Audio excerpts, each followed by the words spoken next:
Let's see if I remember how to do this. I've got my Medium article pulled up on my phone so that I don't get sidetracked. Fix the light. I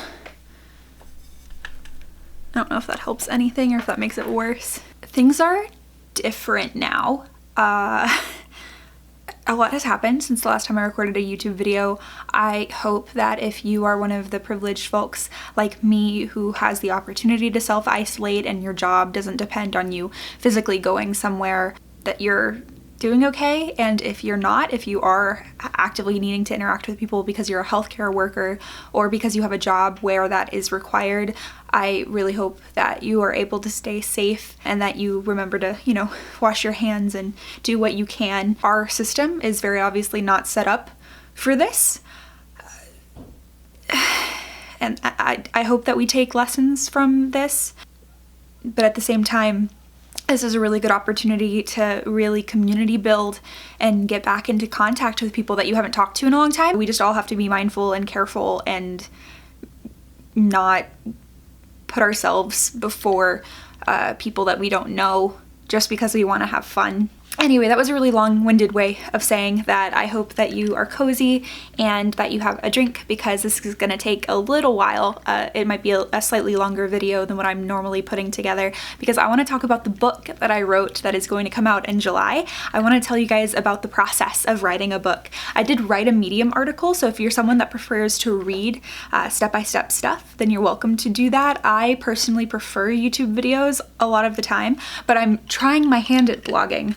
So far I do like it. It feels good. It's a good way to release anxiety and stress. But so that will be linked below if you're interested. Otherwise, you can just keep watching and I'm going to walk you through how I wrote 35,000 words in less than 5 months. Preparation and the confidence building that comes with preparation was a really big deal for me. I knew that I wanted to write a book about queer identity that I hadn't seen previously. So I wanted to collect a bunch of stories from different queer people under the LGBTQ umbrella that don't often get characters in TV and movies, or who in those media representations are always the side character, or their one job is to be the funny best friend that happens to be gay, which there's nothing wrong with having a character where their sexuality is not the main point of that character. I do not have a problem with that, but I think often queer stories are told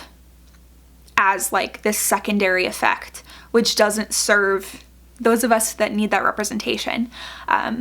And often the books that I find are very memoir based, so they're around a specific person, or there's a certain type of identity that gets described really, really deeply, which again is wonderful. I think that there are a lot of really great book specific resources out there for those of us that are LGBTQ, but I wanted to compile a bunch of narratives around celebrating LGBTQ identity and all of the ways that that part of you has to meet and meld with other aspects of your identity and how difficult that can be, and then also just have a variety of stories under one in one manuscript. I do think that these tips would be useful for fiction writers as well. If you are a fiction writer, go ahead and watch this and let me know, leave me a comment and let me know if I need to stop saying that, because I have not written fiction in a really long time. This is my first book, and it is a nonfiction book and a memoir, and there is also going to be poetry and art in it, so it's a very different type of project, but I do think that the way that I set up my systems for writing could be really useful for someone regardless of the genre. So when I say that preparation was a huge part of my confidence, what I mean is this book is partially my coming out story, because I never did some sort of big announcement. I never felt that was necessary, and a big part of that is because I identify as bi or pansexual, and the majority of my romantic partners have been guys. And what that means is that perceptively, I'm often considered straight, and for a really long time, and still now, I struggle with the idea of holding on to my queer identity as an integral part of myself, even though that hasn't gone away just because I'm monogamously in a relationship with my husband. there's a fine line to walk between like wanting to allow LGBTQ spaces to feel safe for those that need them to feel safe, but then also not wanting to self-exclude and keep myself from being around communities of people that truly do understand me when I let them. And so this book was a big challenge for me to build my own queer network, but also to really explore those feelings and why I never felt the need to really come out. I definitely hadn't seen anything specific to bi and pansexuality in book form. Now, in my book, I'm not just talking to people who are bi and pansexual. I've interviewed people who identify as asexual. I've identified people who just use queer because they're more comfortable with that word.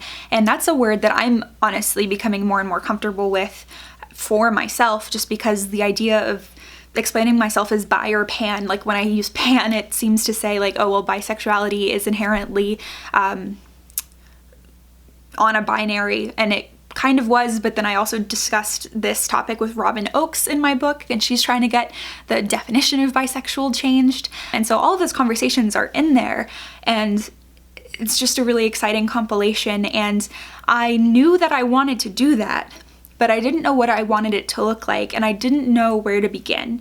And so the idea of writing my own stories down as a way of preparing initially felt like a good idea, but then I didn't understand what elements of my own life would be relevant to other people before I started to talk to other people. And the way that I think this translates well to fiction writers is talking to people about what their favorite elements of stories that are similar to yours were, so that you know what to focus on when you're writing. My first task was to make a list of people who had already shared stories that would be relevant to my book, that I could, even if I had never had the same experience, see the connection to my work and the relevance of it to what I was trying to do. That list of people was crucial because then I started sending out emails, and I needed a way to explain the book so that people would want to be interviewed. So that put a little bit of pressure on me to actually write out an idea in paragraph form of what I'm gonna do, like what the book is going to be. So my like one-liner, like my basic idea was that I wanted to have the book direction be a celebration of bi/pan/queer sexuality. It's moved a little bit since then, so now it's more of a celebration of the LGBTQ community as a whole, the way it's changed in the past 10 or 20 years, and the way I can see it moving forward in the future. But I wrote a visual story-driven book to fight the erasure of these communities. And so the idea wasn't necessarily to leave out gay and lesbian people, but to prioritize queer identities that don't often get discussed or that often get dismissed. Having to write through this stuff in order to ask people to interview was a huge help in just having me narrow down, okay, what do I want this thing to look like? And then who am I going to talk to? What also helped was listing out reasons for myself why I wanted to write the book. So I listed the reasons. I said, let me read this. I could not remember any books like this marketed to me when I had a bunch of questions about my identity.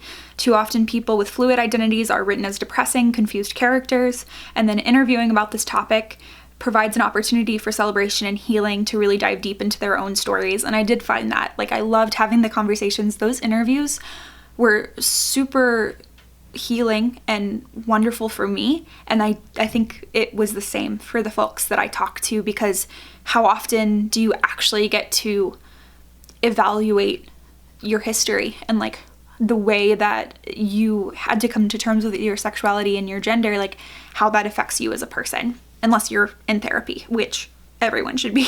And then I also made a list of my intended audience just to keep in mind, you know, like I can be writing these stories for me, but there's a difference between writing for yourself and writing for yourself and an audience. And so I wanted to keep an audience of some sort in mind. And I have seen that some people will make a character, like a person, that is their ideal person to write to. I didn't do that just because I felt like that would be really limiting, but I also made a bullet-pointed list that was, I want underrepresented members of the LGBTQ community to read this book. I want young people who are determining how to describe identity and build a safe community for themselves to read this book. and I want allies to the LGBTQ plus community who want a better understanding of how to best support the different obstacles faced by their queer friends and family to read this book. So I had like this bullet pointed list. Yours could be longer or shorter, or you could skip this part entirely if you don't think it's useful, but I really did find it useful. And then I had some big ideas that I wanted to hit on, so I made sure to make those into a bullet pointed list. So this idea of making space for conversations, either online or in groups, more common. So when I was coming out and finding my journey, even just to myself, I joined a bunch of online discussion groups. I started watching a lot of YouTube videos. One person that I interviewed in the book who had a huge impact on me was Elena Fender. If I can, I'll put like a link somewhere to her. She was just great to see. I said that I also want reflecting and checking in to see if identities have shifted, isn't frowned upon as it used to be, and I wanted to make sure to talk about that in the book, where like now it's often, at least with people my age, so like in the 25, like 10 years older and 10 years younger than 25-ish, most people are okay with this idea of like, yeah, you might have identified one way 10 years ago. That doesn't mean that you have to identify that same way now, 2 years ago, you know, all of that can change and that's fine. Interviewing other people built up my own confidence and willingness to be vulnerable in the book. And that was super helpful because when you're writing in a diary, for example, and you know no one's gonna see it, it's significantly less scary. When you're writing and you know that the goal is to have people read it, it's possible that this thing isn't gonna go as far as I would like it to, right? But like the goal is that people were going to read it, and that changed my mindset a little bit around my willingness to write about myself. And it was really nice to interview other people because their willingness to share their stories with me helped me be more willing to be honest about my own stories. And I think that that's a big benefit of community building in general, is having more people around you who are willing to be honest and excited about their experiences and yours, and the similarities and differences between those experiences. So that was just a really cool aspect of the book. That whole preparation stage was incredible. I will say, I wish I had been better at writing the chapters immediately after interviewing somebody, because the transcription service that I used, Otter, would miss some stuff sometimes. And so I had to really go back into my memory and like think like, oh, is this what this person said? And then a couple of times I did have to text or email the person that I interviewed and ask for clarification on some things, because I would wait maybe like a couple of days or a week before writing their chapter, and that just kind of threw things off. So if you do an interview-based book like this, I would suggest writing the chapter pretty early after talking to the person. It doesn't have to be immediately, because sometimes you do have to like decompress after really serious conversations, even if they are really positive. And, you know, mentally set yourself up to write. So you hear this all the time with schoolwork, with the gym, book clubs, anything like that, but accountability is huge. I asked a couple of people to occasionally ask about the book, my husband included, so like every day he would say like, do you need to write today? And because I like don't want to lie to him, I always say, well, yeah, I should write today. Like, please don't let me leave the room until I've written 500 words or 1,000 words. And I tried my darndest to write at least 500 words every day when I finally did start writing, which I think I started writing really hard like mid-September, end of September, October, November, December, and then January. And then by February, like early February, I had 35,000 words. So I think that's important to know. Deadlines and accountability are huge. After you do all of that preparation, you want to have a good idea of like how long do you want your manuscript to be. It could end up being longer or shorter than this initial goal, but words and writing every day does really matter in terms of momentum, and having somebody to check in with you to say like, hey, have you been doing it? No, really, like, have you been doing it? Or just what Tony used to say would just be like, do you need to write today? Who you are going to be honest with is going to make a world of a difference. So in terms of the actual writing, if you're not someone that's confident in your writing, hire an editor. If you're someone who's really confident in your writing, hire an editor. If you can't afford an editor, beg someone who you know who has great editing skills to read it over for you. Probably not more than once if you're not paying them, because we should all pay artists and we should all pay people for their time, and editing is an art. But Cass, my editor, she was incredible. She held me accountable. So that was another person on my team. She let me know when there were gaps in my stories or if I needed more research. And so having someone else that didn't create the words for you, but goes in and says, you know, this isn't clear yet, is hugely important. Especially because, I don't know, have you guys ever written a paper where you, like, when you go back and you read it again, you don't see any of your typos because you know what you were writing, and so your brain reads your typos as correct? I don't know, maybe I'm just ridiculous, but having someone else read your work, probably, like, if you don't take anything else out of this video, one of the best ways to actually finish a manuscript is to go in with an editor, if you can afford one, or if you can buy a friend a coffee for every, I don't know, every few pages that they read or something. And she also just hyped me up when I needed it, and I needed it a lot. I'm not gonna pretend like these 5 months were super smooth. There was so much imposter syndrome. There was a lot of like, who am I to even be talking about this? Even though part of it is memoir, so a lot of it is my own story, and I do have ownership over my own stories. And so much of it was, you know, no one's gonna read this anyway. It's such a niche topic, which, no, the reason I'm writing it is because I needed this when I was growing up, right? So she was really good about fighting those demons with me. Those are like the big tips. In terms of actually writing, I think the hardest part is getting started, just like going to the gym, which is a stupid metaphor, but I use it all the time for writing, because once you're doing it and after you've done it, you feel so much better. Getting yourself to do it is the hardest part. And I think that some writers will set up all of these rules for themselves, and then if they don't stick to those rules, then they feel like failures and then they stop writing. So I blocked out an hour every morning. So I would wake up at 7-ish. That's not true. Don't lie to your YouTube audience, Jill. My husband would usually leave the apartment by 8 to go to work. This is obviously before the quarantine. And so from 8 to 9, I had it logged on my calendar and in my paper planner that I was going to use that hour to write. And it didn't matter how many words I wrote in the morning. It's just that hour was for writing. Now, if I didn't hit 500 words or 1,000 words, depending on where I was in my timeline, I would make up the rest of the words later that night. Or if I was, you know, on a roll that morning and I hit 1,000 words, then I didn't have to worry about it at night. Now, that was a workflow that worked for me.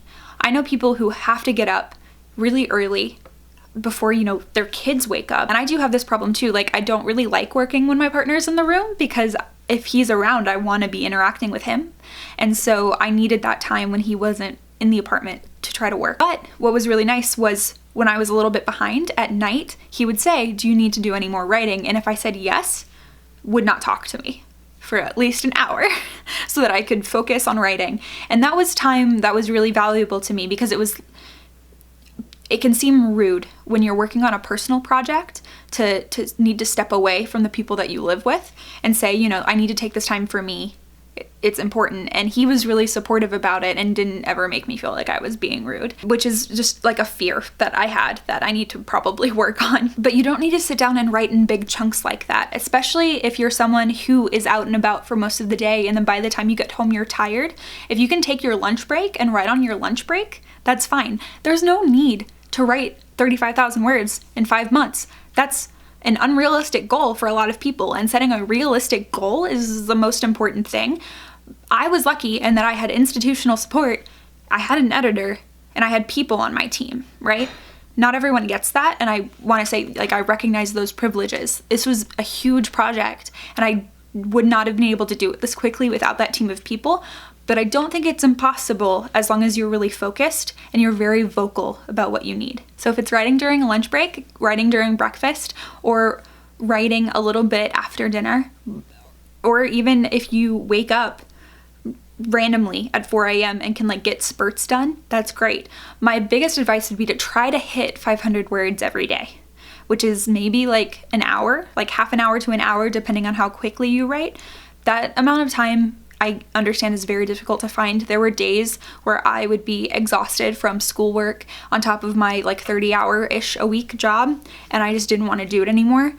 But when you finish those 500 words, then you don't have to think about it anymore for at least a day, or you'll realize that that's exactly what you needed in that moment, and you'll end up busting out 2,500 words in one sitting. So just give yourself the opportunity without all of the pressure. Actually setting deadlines is important, but I almost feel like date ranges are easier than deadline dates, because you do want room for yourself. Like, you don't want to beat yourself up if you don't hit your own deadline, especially if there's no external force requiring this of you, right? So I would say, like, if you do want to do something like what I did, where you finish 35,000 words in 5 months, maybe say, you know, start at the beginning of a month and then say between like 5 months from now, the last week of X month or the first week of Y month, I will have a draft finished. And this is genuinely a draft. Like, when I say a manuscript, I mean it's unedited, right? So I've got a lot of feedback from my editor, but I haven't actually implemented any of that feedback yet because I want the content to be finished before I go back in. Now, on days when you're absolutely exhausted and you don't want to write anything, you're more than welcome, obviously. You're more than welcome to do anything because this is your book. You're more than welcome to go back in and edit on days that you're tired, because maybe that will re-inspire you about the topic. Because that's what's most important, is like, this topic is important to you. If it's fiction, the story is important to you. Those characters are hanging out in your head for a reason.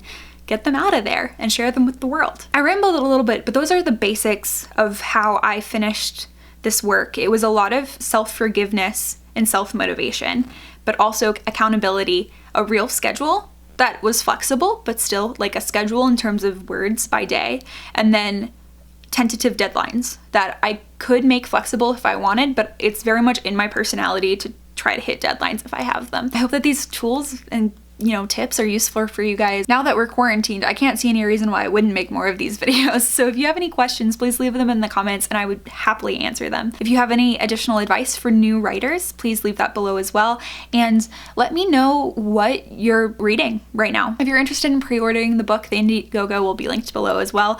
I'm really excited about this book. We're already about, I think at the time I'm recording this, like 39% of the way to the goal of $6,000, and that's gonna make the hard copy books, which are kind of expensive to produce, and the audiobook, as well as a bunch of perks that I'm super excited about. I'm putting together a poetry book for all the people that pre-order, and that's just been like a fun project to do. After the bulk of all of this writing has been finished, having short little things that I can write every day has been really nice. So I hope that you guys are holding together. And again, if you're someone who needs resources, please, please, please reach out to the communities that have them. If you're someone that is in your apartment and can afford to support food banks and who can share resources with people, please prioritize doing that. This is a really weird time to try to be selling a book, honestly, but I do think that community is more important now than it has been for at least the past few months for me personally. And I'm hoping that